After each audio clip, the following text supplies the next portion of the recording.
You already know what your problem is. That's what makes this painful. You know exactly where you keep failing. You know the habits destroying your focus. You know the distractions weakening your mind. You know the excuses you repeat. You know the moments where you abandon your standards. You know, and yet you keep becoming the same person over and over again. That should disturb you, because at some point, this stops being confusion and becomes identity. Most people think their life changes when they gain motivation. Wrong.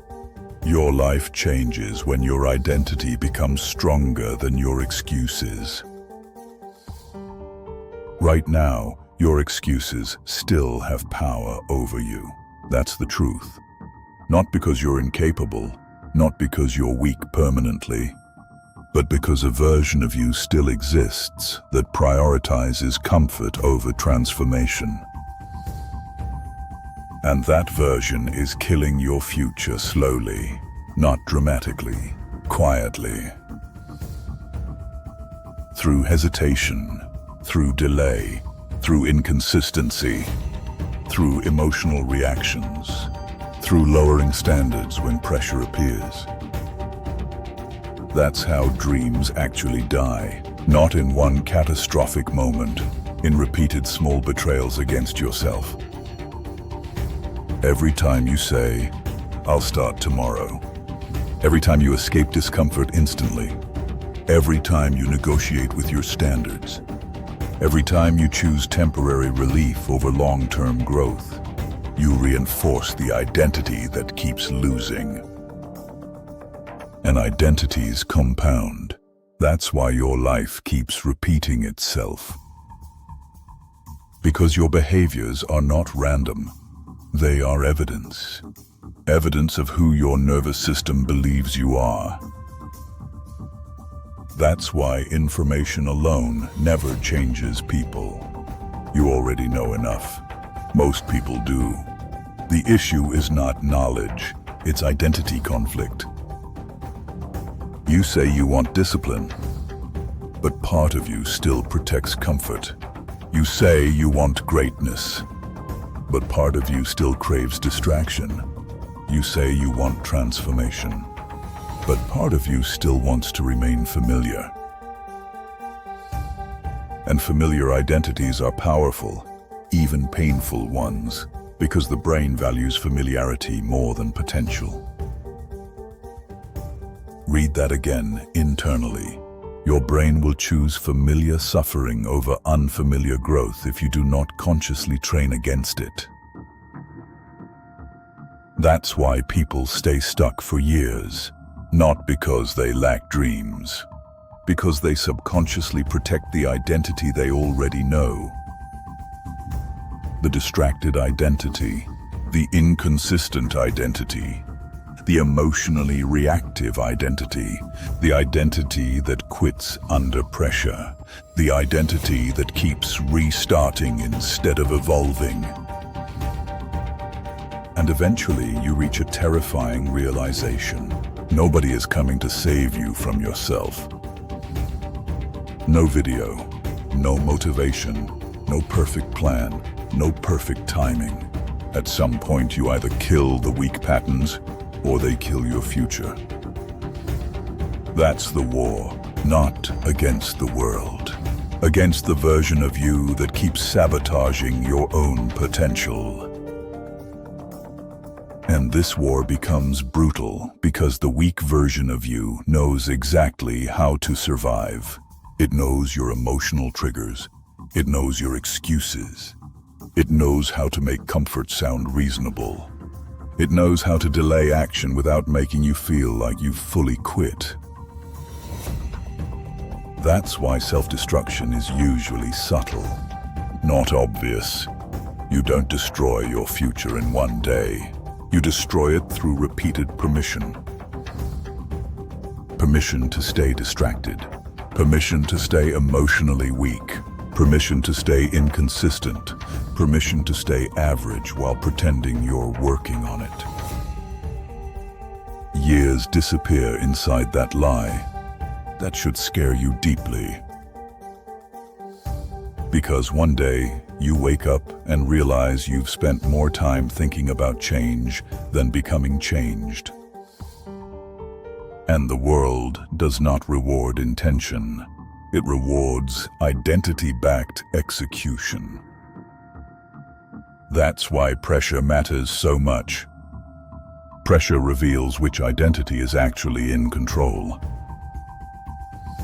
Anybody can sound disciplined when life feels easy.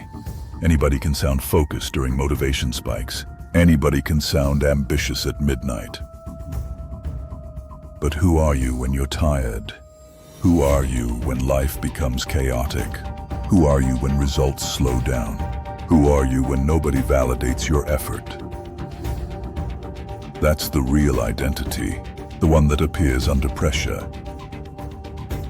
And if that version keeps collapsing, then that's the version you need to destroy first. Not emotionally, strategically, through repetition, through standards, through brutal honesty, through removing escape routes completely. Because weak identities survive through options. Strong identities survive through decisions. A weak mind says, "I'll try." A strong mind says, "This is who I am now." That shift changes everything, because once identity changes, behavior stops feeling optional. A disciplined person does not constantly debate whether to execute. Execution is part of self-image now. That's why your environment matters. Your routines matter. Your focus matters. Your dopamine control matters. Your pressure tolerance matters. Because every repeated action is casting votes toward an identity. Every distraction reinforces someone. Every hard choice reinforces someone. Every moment of discipline reinforces someone. You are always becoming, even when you're doing nothing. And right now, one version of you is winning. The question is whether you're conscious enough to admit which one it is. Because if you keep protecting comfort, your future already has a ceiling.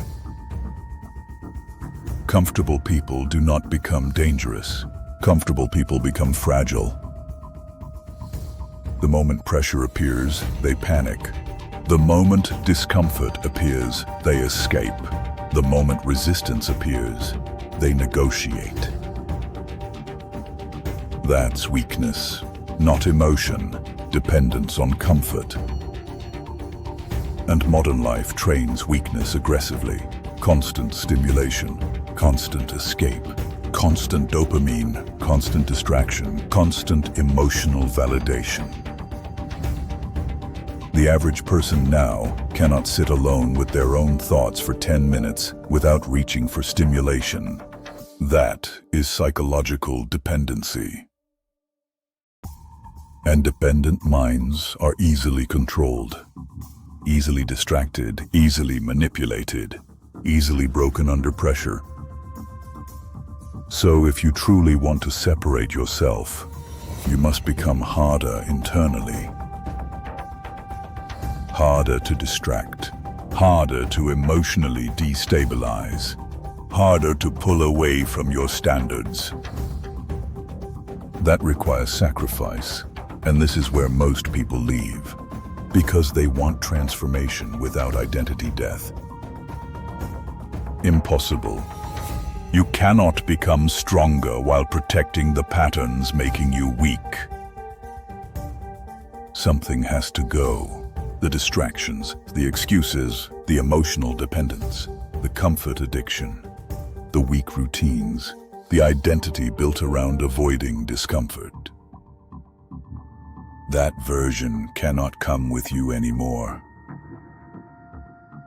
And yes, part of this process feels violent internally, because growth requires separation from old identities that once felt safe. But understand this clearly. Your future self is waiting behind decisions your current self keeps avoiding. Everything changes when avoidance ends.